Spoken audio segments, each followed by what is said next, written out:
When your Java program runs and starts creating objects, those objects need to be stored somewhere in memory, and that somewhere is a dedicated and specially managed region of memory called the heap, which is essentially the primary workspace that the Java virtual machine sets aside exclusively for storing all the objects that your program creates during its execution, and the Java virtual machine manages this heap very carefully and intelligently to ensure that memory is used as efficiently as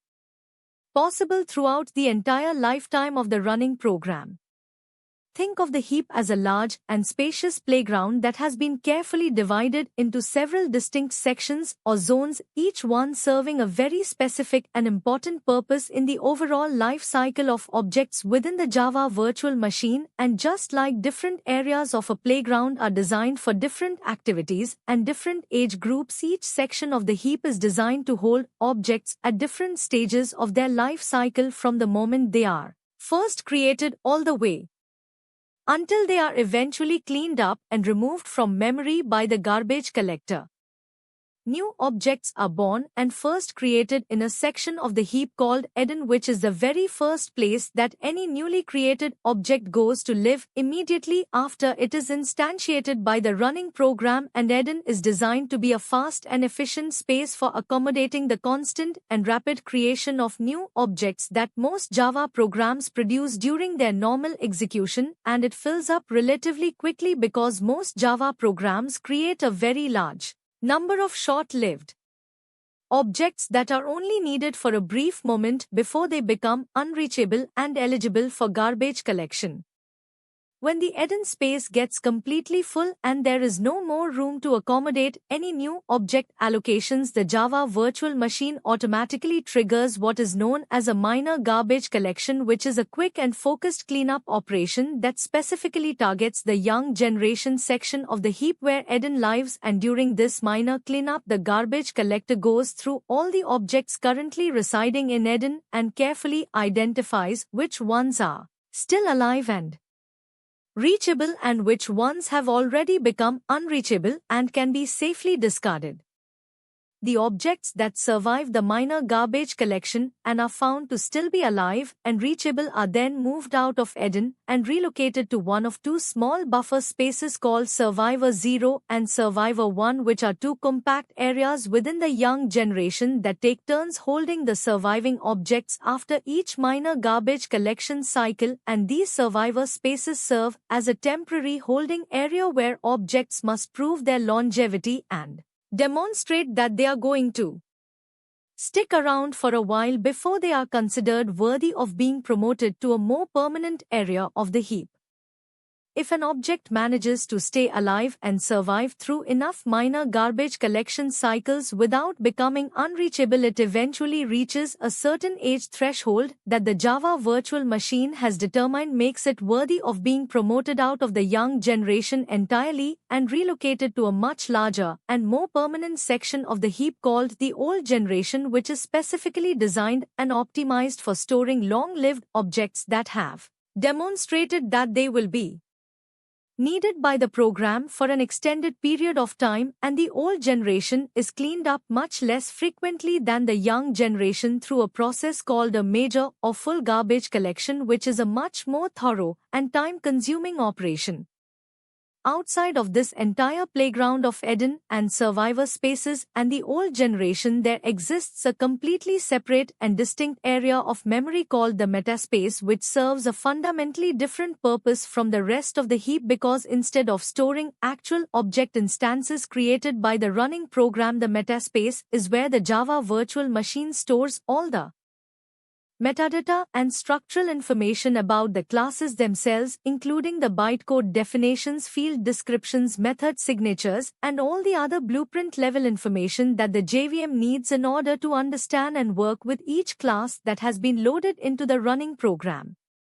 Unlike the old versions of Java where this class metadata was stored in a fixed size region called the permgen space, which had a hard upper limit that could not grow beyond a certain point and frequently caused out-of-memory error crashes in large applications that loaded many classes, the modern metaspace is a significantly more flexible and intelligent memory region that is stored in native memory outside of the regular Java heap and can grow automatically and dynamically to accommodate however many classes your program needs to load without you having to manually configure or worry about its size in most everyday situations, making it a much more robust and hassle-free solution for managing class metadata in modern Java applications. Garbage collection in Java is exactly like a professional cleaning crew that has been hired to work inside your program and runs automatically in the background without you ever having to manually instruct it to start or stop, because the Java virtual machine itself decides when the cleaning crew needs to come in and do their job based on how full the memory heap is getting and how much pressure the running program is putting on the available memory resources. Most garbage collectors in Java use a fundamental and widely proven algorithm called mark and sweep, which is a two-phase process that the cleaning crew follows every single time they come in to tidy up the memory heap, and this algorithm has been the backbone of garbage collection in Java and many other programming languages for a very long time because of its simplicity and effectiveness in identifying and removing unused objects from memory. During the first phase, which is called the mark phase, the cleaning crew systematically goes through every single object that currently exists in the memory heap and carefully examines each one to determine whether it is still actively being used and reachable by the running program, and every object that is found to be still reachable through any chain of strong references gets marked with a special flag that essentially tells the cleaning crew to leave this object alone because it is still needed and must not be touched or removed. During the second phase, which is called the sweep phase, the cleaning crew goes back through the entire memory heap one more time, and this time they sweep away and permanently delete every single object that was not marked during the first phase, because any object that did not receive a mark is by definition unreachable and no longer being used by any part of the running program, and therefore it is completely safe to remove it from memory and reclaim the space it was occupying for future object allocations. There are several different types of garbage collectors available in Java, each one designed with different goals and trade-offs in mind, and choosing the right one for your specific application can have a very significant impact on the overall performance and responsiveness of your program. The serial collector is the simplest and most straightforward of all the available garbage collectors because it uses a single dedicated worker thread to perform all of its marking and sweeping work, which means that every time it needs to run a garbage collection cycle, it completely stops all other threads in the program and does all the cleaning work by itself from start to finish. And while this stop-the-world approach makes it very simple and easy to manage, it also makes it most suitable for small and simple applications that do not have strict performance or responsiveness requirements. The parallel collector takes the same basic approach as the serial collector, but instead of using just one worker thread to do all the cleaning work, it uses multiple worker threads that all work simultaneously in parallel to complete the marking and sweeping phases much faster than a single worker ever could, and this makes it significantly better suited for larger applications that need garbage collection to complete quickly in order to minimize the amount of time that the program spends paused and unresponsive during collection cycles. The G1 collector, which stands for Garbage First, is a significantly smarter and more sophisticated garbage collector that takes a completely different approach to organizing and cleaning the heap by dividing the entire memory heap into a large number of equally sized regions rather than treating it as one single continuous block of memory, and then intelligently prioritizing and cleaning the regions that contain the most garbage first, which is exactly where the name Garbage First comes from, and this approach allows the G1 collector to achieve much more predictable and consistent pause times compared to the serial and parallel collectors, making it an excellent choice for large-scale enterprise applications that need to balance throughput with reasonable pause time guarantees. Finally, ZGC, which stands for Z Garbage Collector, is the most advanced and technologically impressive garbage collector available in modern Java, and it is like a high-speed cleaning robot that has been engineered to perform almost all of its marking and sweeping work concurrently alongside the running program without stopping it, which means that the pauses caused by ZGC are so incredibly short and so vanishingly brief that the running program barely even notices that the garbage collector is working at all, making ZGC the ideal choice for extremely latency-sensitive applications that absolutely cannot afford to be paused for even a few milliseconds at a time, such as high-frequency trading systems, real-time data processing pipelines, and other mission-critical applications where every single millisecond of response time matters enormously. We define a public class called MemoryCheck, and inside the main method we begin the process of inspecting and reporting on the current memory state of the Java virtual machine at the exact moment the program is running. We call runtime.getRuntime, which is a built-in static method provided by the Java runtime class that retrieves and returns the single unique runtime object that represents and corresponds to the currently running Java virtual machine instance, and we store this runtime object in a variable called RT, which we will use to query various memory-related statistics about the current state of the JVM. We call rt.totalMemory and store the returned value in a long variable called total, which retrieves the total amount of memory in bytes that the Java virtual machine has currently allocated and reserved from the underlying operating system for its own use, including both the memory that is currently being used by live objects and the memory that is currently sitting empty and available for new object allocations. We call rt.freeMemory and store the returned value in a long variable called free, which retrieves the amount of memory in bytes within the total allocated memory that is currently empty and unused and immediately available for the Java virtual machine to use when creating and allocating new objects without needing to request any additional memory from the operating system. We call system.out.println and pass it the message total memory in bytes is followed by the value stored in the total variable, which prints the total amount of memory currently allocated to the Java virtual machine to the console, giving us a clear picture of how much memory the JVM has claimed from the operating system for this particular program run.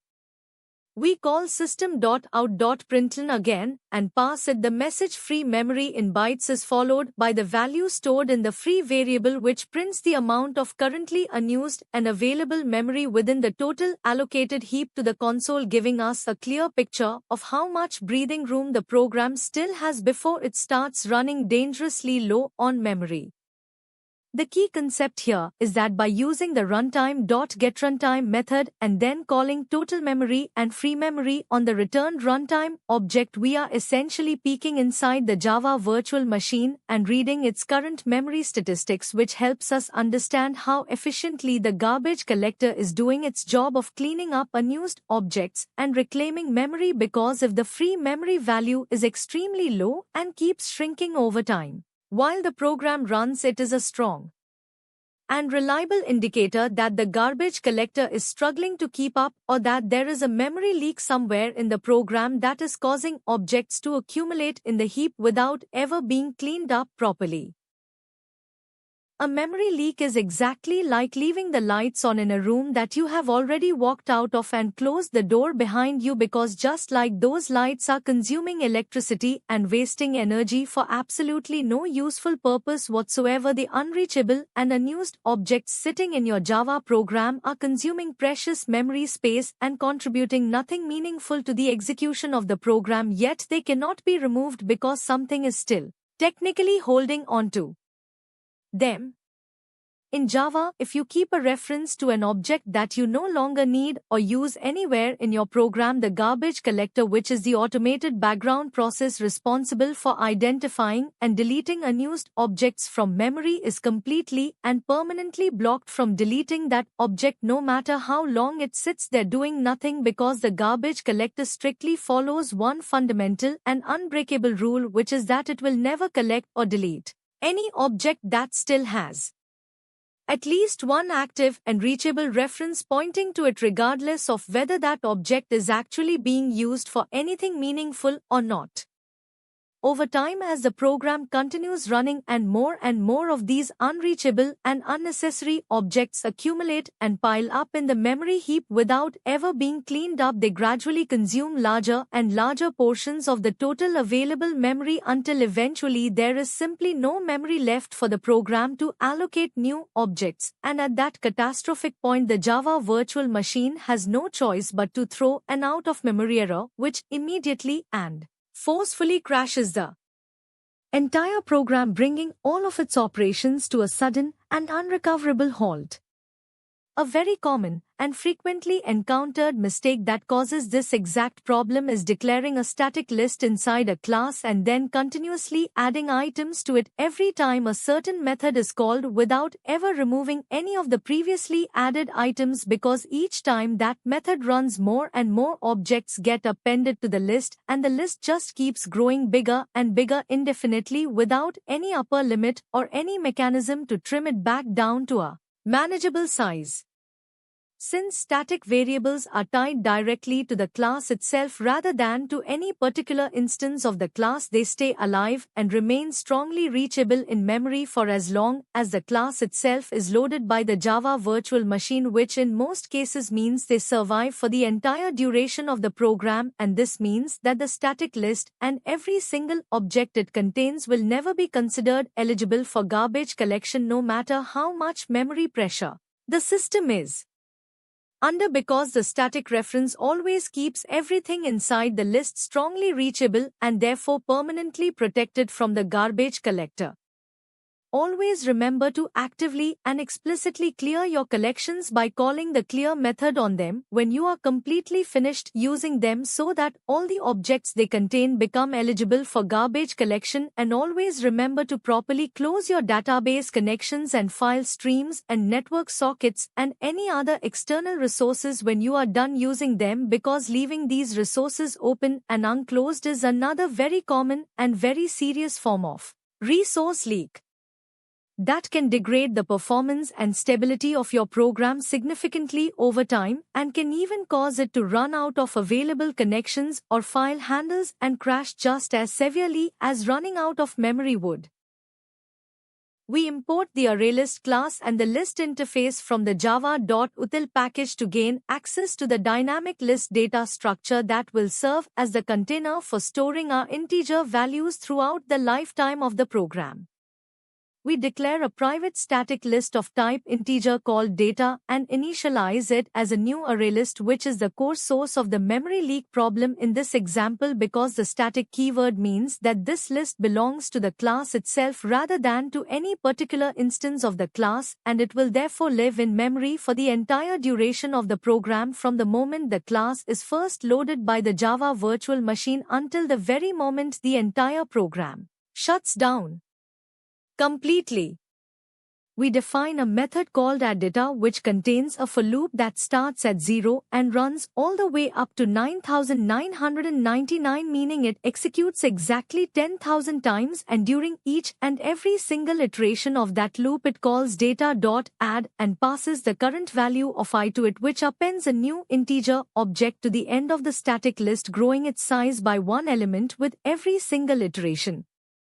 Every single time the addData method is called from anywhere in the program, 10,000 brand new integer objects are created and permanently added to the static data list, and since the list is static, it holds on to every single one of those integer objects strongly and permanently without ever letting go of any of them, no matter how much time passes or how much memory pressure the system is experiencing.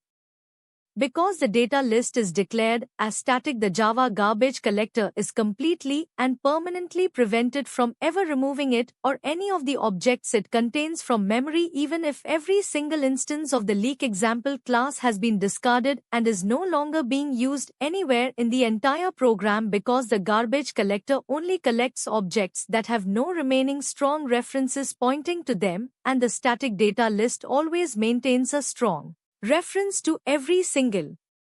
integer object that has ever been added to it. This means that every single time the addita method is called, another 10,000 integer objects are piled on top of all the previously added objects inside the static list, and the total amount of memory consumed by the data list grows larger and larger and larger with every single invocation of addita, and that memory is never returned to the system and never made available for other parts of the program to use. The key concept here is that this is a classic and textbook example of a memory leak in Java, which is a situation where objects accumulate in memory over time and can never be garbage collected because they are always being held by a strong reference even though they are no longer serving any useful purpose in the program. And if the addita method is called enough times, this endlessly growing static list will eventually consume all of the available heap memory and cause the Java virtual machine to throw an out-of-memory error and crash the entire program completely. Java gives you several different and carefully designed ways to hold onto and maintain a reference to an object that exists in memory, and these different ways of holding references are collectively known as reference types, and each one of them has its own unique behavior and relationship with the Java garbage collector, which is the background process responsible for automatically cleaning up unused objects from memory to free up space for new ones. A strong reference is the most common and most familiar type of reference, and it is essentially the normal everyday way that we write code in Java, because whenever we declare a variable and assign an object to it using the equals sign, we are automatically creating a strong reference to that object without even thinking about it. And the most important characteristic of a strong reference is that the Java garbage collector will absolutely never, under any circumstances, delete or collect an object that has even a single strong reference pointing to it, regardless of how critically low the available memory becomes or how desperately the Java virtual machine needs to free up space to continue running the program. A soft reference is a more relaxed and flexible type of reference that sits one level below a strong reference in terms of the protection it provides to the object it points to, and the key characteristic of a soft reference is that Java will allow the object it points to continue living in memory and will not delete it as long as there is still a comfortable amount of memory available. But the moment the Java virtual machine finds itself in a critical situation where it is dangerously close to running out of memory entirely and is about to throw an out-of-memory error and crash the program, Java will step in and delete all softly referenced objects first in a last-ditch effort to free up enough memory to keep the program alive and running. A weak reference is the most fragile and least protective of all the reference types because it provides virtually no protection whatsoever to the object it points to, and the key characteristic of a weak reference is that the very next time the garbage collector runs its cleaning cycle, it will immediately and without any hesitation collect and permanently delete any object that is only being held by a weak reference and has no strong or soft references pointing to it, regardless of how much free memory is currently available in the system, because the garbage collector does not consider weak references as a valid reason to keep an object alive in memory. This behavior of weak references makes them extremely useful and practical for building things like caches, where you want to store and keep data in memory only as long as there is extra room available and no memory pressure exists, but you also want that cached data to be automatically and effortlessly thrown away and cleaned up by the garbage collector the moment the system decides it needs that memory for something more important, without you having to manually track and delete the cached entries yourself, which would be very tedious and error-prone to manage by hand. We import the weakReference class from the java.lang.ref package to gain access to the ability to create weak references, which are a special and powerful type of reference in Java that interact with the garbage collector in a very different way compared to regular strong references. We create a regular string variable called myData and assign it a new string object containing the text secret info, which establishes what is known as a strong reference, meaning as long as this variable exists and holds a value, the Java garbage collector is absolutely forbidden from touching or deleting the object that it points to, because the garbage collector in Java never collects any object that has at least one strong reference pointing to it, no matter how much memory pressure the system is under. We then create a weak reference of type string called weakref and wrap the same myData string object inside it by passing myData to the weakReference constructor, which means we now have two references pointing to the same string object in memory, one being the strong reference through myData and the other being the weak reference through weakref, and both of them can be used to access the same underlying data. We call system.out.println and inside it we call weakref.get, which retrieves and returns the actual string object that the weak reference is currently pointing to, and we print it to the console displaying the message data is secret info, confirming that the weak reference is working correctly and the data is still accessible at this point in time. We then set myData to null, which completely removes and destroys the strong reference that was previously pointing to the secret info string object in memory, and from this exact moment forward the only reference that remains pointing to that string object is the weak reference stored inside weakref, and this is an absolutely critical moment because the garbage collector now considers this object to be weakly reachable rather than strongly reachable. We call system.gc, which sends a polite request to the Java virtual machine asking it to run the garbage collection process, and since the secret info string object no longer has any strong references pointing to it and is only held by a weak reference, the garbage collector is now completely free and fully permitted to collect and permanently delete that object from memory in order to reclaim the space it was occupying. We call system.out.println again, and inside it we call weakref.get one more time, which attempts to retrieve the object that the weak reference was pointing to, but since the garbage collector has already collected and deleted that object from memory, weakref.get now returns null, and we print the message data after gc is null to the console, confirming that the weak reference has lost its data as a direct result of the garbage collection process. The key concept here is that a strong reference keeps an object alive in memory no matter what, while a weak reference allows the garbage collector to collect the object it points to as soon as no strong references to that object remain anywhere in the program, which makes weak references extremely useful for building memory-sensitive caches and other data structures where you want objects to be automatically cleaned up from memory when they are no longer strongly needed by any part of the application. When you run a Java program, the Java virtual machine does not simply load every single class that exists in your entire project all at once right from the very beginning of execution, because that would be extremely wasteful and slow and would consume a massive amount of memory unnecessarily. So instead it uses a smart and efficient process called class loading, which loads classes dynamically only at the exact moment they are actually needed during the execution of the program. This entire class loading process happens in three well-defined and carefully ordered steps that every single class must go through before it can be used anywhere inside a running Java program, and each step plays a critically important and unique role in ensuring that the class is properly prepared and ready for safe and correct execution.